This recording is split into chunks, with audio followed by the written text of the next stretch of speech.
we are Winston-Salem OT students doing our level 1 field work at Rescue Mission, and our presentation is on promoting health and wellness. Before we begin, we're just going to introduce ourselves. I'm Heaven. I'm Wendy. I'm Diego. I'm Kirsten. I'm Nakia. I'm Shira. I'm Danny. And I'm Emma. So we're going to start out with going over the Rescue Mission, kind of its mission statement. And for starters, it's Christian, non-denominational, and their purpose is to meet the physical, emotional, and spiritual needs of some of the men in the Triad area. And most of their population is adult male, low SES, and their aim is kind of a recovery program. And we felt like this was pertinent to the rest of our slides, so we wanted to open up with this information. Okay, so now I'm going to discuss the role of occupational therapy in the general population as well as specifically at the Rescue Mission. So the role of occupational therapy in the general population is that OT is a career that allows us to pinpoint what occupations are meaningful for our client. And OT is a client-focused intervention and strives to focus on what the client wants to work on and what matters to our clients. Occupational therapy encompasses all areas of a person's life, including emotional, social, physical, and cognitive. OTs strive to help as healthcare professionals to advocate for our patients, improve mental and physical functioning of our patients, maintain healthy lifestyles, and establish essential everyday performance skills. As occupational therapists, it is our duty to advocate for our clients to ensure that each individual receives the care that they deserve. So now the role of occupational therapy at the Rescue Mission. So the Rescue Mission's New Life program is what we're working with. We're working with residents of the New Life program, and their desired outcomes are through courses in computer skills, adult education, financial management, healthy living, leadership skills, and career development. Men are led down a path towards self-sufficiency. So with those desired outcomes, we focused on the fact that all of those can be focused on within different occupations. So our group focused on the occupation of health maintenance for our interventions. Okay, so what is health maintenance? Health maintenance is an occupation that we all need to engage in. It's composed of a few elements. It's composed of maintaining a healthy diet, also to exercise, to avoid excessive drinking, to have regular medical checkups, not to smoke, to maintain an ideal weight, control and avoid stress. All health maintenance is done through health education, where we can, explain to people that, a lot of people know why some things are bad to their health, but they don't know the reasons why some of those things are bad, and that is done through health education. We use an occupation-based intervention, where occupations are activities that once engaged during daily life, it's what people spend their time and energy doing. Occupations reflects and supports one's interests and skills. They help us humans meet our individual needs and desires.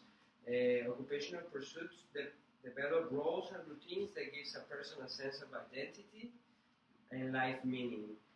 Participation in occupations is central to a person's health, a sense of well-being, and life satisfaction. So I'm going to talk about how health maintenance as an occupation can promote health and wellness at the Rescue Mission. And it can promote health and wellness by having positive effects on emotional, physical, and mental health. And all these are correlated, meaning that emotional health can affect physical health, which can affect cognitive health. So, for example, like living a healthy lifestyle can improve overall mood, which can improve your motivation to go work out, to eat healthy, which improves mental clarity and can alleviate depression, and etc. So basically, all of these are correlated, and you can't have one without the other, and they all basically help maintain your health as best as possible. And some of the approaches that we used as a way to illustrate and incorporate a healthy lifestyle is a PowerPoint that we would have handed out if we were at the Rescue Mission. But Dr. Kolfish, I think you have a copy of this with you. And we also have a pre and post assessment that we have distributed in each of our own group, basically saying beforehand, we gave each guy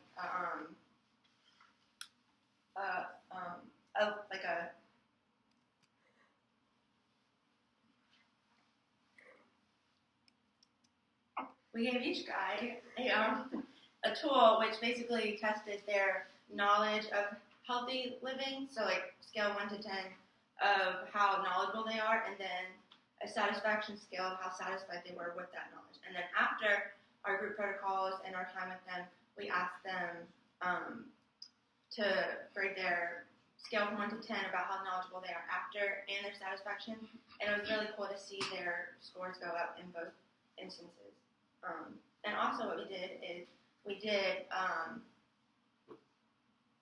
My Plate, which basically explained what type of food should be on a plate. This isn't saying that every meal you have to have, a certain amount of protein, a certain amount of carbs, a certain amount of fat and vegetables. It's just showing you that, okay, it gives the guys like an awareness of, oh, have I had any vegetables today? Have I had any healthy lean meat today? So it's just kind of a way for them to see, like, if they're getting certain food groups in their diet per day.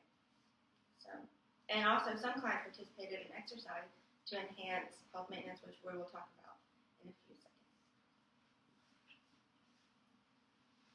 So as my colleagues previously stated, our group goal was to improve and enhance our clients' occupation through health maintenance. To achieve this goal, it's imperative to understand a number of things, namely the client's current routine of purchasing, preparing, cooking, and eating foods. Once we understood the value and the role that diet plays in the client's life, we're able to identify areas for improvement. In addition to seeking a dietary history from the clients, we sought to gauge the client's understanding of nutrition, healthy food sources, and the role that diet can play in either the onset of disease and disability or the role of health and wellness in their life. We gauge their knowledge of proper dietary guidelines and fundamental nutritional sources through the myplate.gov website. MyPlate is a government-subsidized website which is a free resource to the public that contains an eclectic array of nutritional knowledge, everything from portion sizes, daily servings of fruits and vegetables, to foods that are rich in vitamins, minerals, and antioxidants. Additionally, this site illustrates in detail how insufficient quantities of certain vitamins, minerals, and antioxidants can lead to illness such as diabetes, congestive heart failure, hypertension, stroke, obesity, and ultimately premature death. So once we assess the client's current knowledge through questionnaires, we use MyPlate to increase the client's understanding of a proper diet and why it is vital to a long life.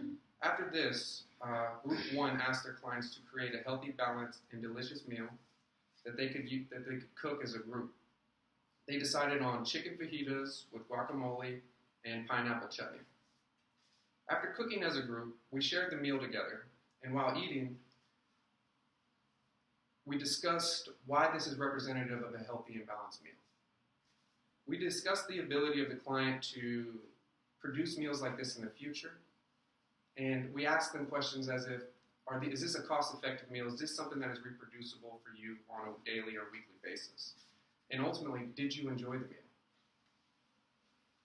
Another part of our intervention was education and social interaction. So for Group 2, we cooked a vegetarian meal together in order to expand the men's awareness around different heart-healthy options that the men might not choose on their own. Many of the men in our group admitted that normally it would have never occurred to them to cook a meal without meat, but they were surprised by how good it was, and they actually really enjoyed it. They also seemed to enjoy the social interaction of cooking together. And in terms of MyPlate, we also talked with our group about recommended servings of fruits, vegetables, grains, and protein, as well as vitamins and nutrients necessary for our health. We gave alternative sources of protein or calcium to dairy for those that don't eat dairy, such as vegetables that contain protein and calcium.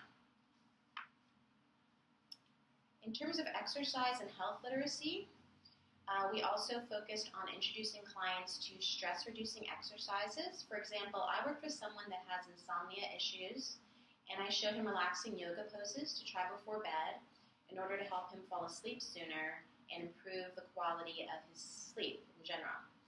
The effects of better sleep include overall better mood, energy levels, and wellness. So it's a holistic approach. Alright, so some roles that OTs can play here at the rescue mission. Our first one is that we can help build competitive work skills, enhance social skills, and basic life skills. And this can include resume building, interviewing skills, professional dress, financial management, all sorts of things. And we know that these are things that you guys already cover here at the rescue mission in your program, but there are also things that it doesn't hurt to go back and have someone else reiterate it. For resumes, for example, it's good to have a second look, a second opinion to tell you, hey, you may want to add to this section. You may want to detract from this section. And for interviews, I know for myself personally, I would still be nervous to go on an interview to this day, and I've had tons of interviews in the past. So I would still take the time to practice, go over other questions. It's something that is just good to drill when it comes to interviewing. And we can also incorporate this into group settings to facilitate their social skills, being that we can respond differently to situations alone versus when we're put into a group, and we're always going to be immersed with others out in the community. Our second thing we have is ideas for improved transportation. So if we just need to take the time to educate them on the transit system here in Winston-Salem, we can do that. We can give them a detailed schedule. We can look at what it is they have to do. If they need to get to work, we can sit down and map out a plan. You need to catch this bus at this time. When you get off of work, you need to catch this bus at this time to get from point A to point B. Anything that it is that we can come in and do just to educate them so that there's no excuses as to why they can't work, so why they can't get to the grocery store and get themselves healthy meals, we can do that. The third point is helping with mental illness and health maintenance. As we talked about earlier, there's a correlation between their lifestyle and how different choices they make can kind of help with these kind of areas of their lives. And that kind of feeds into the fourth point, developing the healthier and alternative coping mechanisms. Many of these men have different stressors, anxieties. They're at a time in their life where they're, working through certain things. And as OTs, we can equip them with different mechanisms to help them cope with these things so that they don't revert back to, things that they used to do or things that used to bring them comfort. So that's just one other role that we could play. And some of these tactics that we can come in and coach them on is simply practicing mindfulness. Know what the triggers are that may set you off. Exercising, that can reduce fatigue and enhance cognitive functioning alone. You can take a simple rest break. That's good for you physically and mentally. They can go listen to music if they feel themselves about to have some kind of meltdown or break. Music can be relaxing, and it also allows us to explore our emotions. So there's all kind of things that we can coach them on, just give them simple little tidbits. You can do this whenever you feel yourself about to explode versus going back to whatever your addictions may be. And lastly, all of these encompass ways to help them regain their independence. So lastly, we just kind of wanted to leave you guys with a few suggestions based on our observations at the rescue mission. So first, we know that the guys there need cardiorespiratory endurance exercise, which is based on a treadmill or elliptical, things like that. And when we observed the weight room, we didn't really see a lot of equipment that they could achieve this on. So maybe teaming up with a local YMCA or a private gym, a facility that's willing to donate a treadmill or maybe even an elliptical to incorporate some variety for cardio choices. Second, we kind of realized that the men that we worked with specifically would go to the store at the beginning of the month, spend all their money on steaks or protein sources, which really isn't ideal for the healthy diet. Things that we touched on in our group protocol were My Plate and educating them on getting nutrition from all the food groups. So maybe having someone come in and work with them on monthly budgeting for groceries, or maybe you guys teaming up with them individually and setting a solid budget for them to receive all the nutrients that they need. And lastly, we realized that these guys have been through a lot in their lives and have already overcome many giants.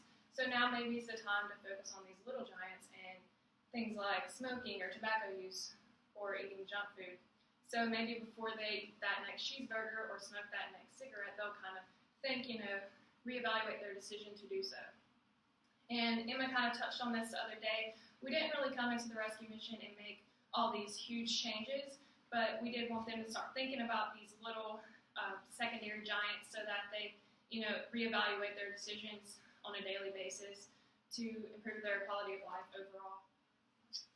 And lastly, we just wanted to thank you for all the time and allowing us to experience what the rescue mission had to offer. We truly appreciate the opportunity.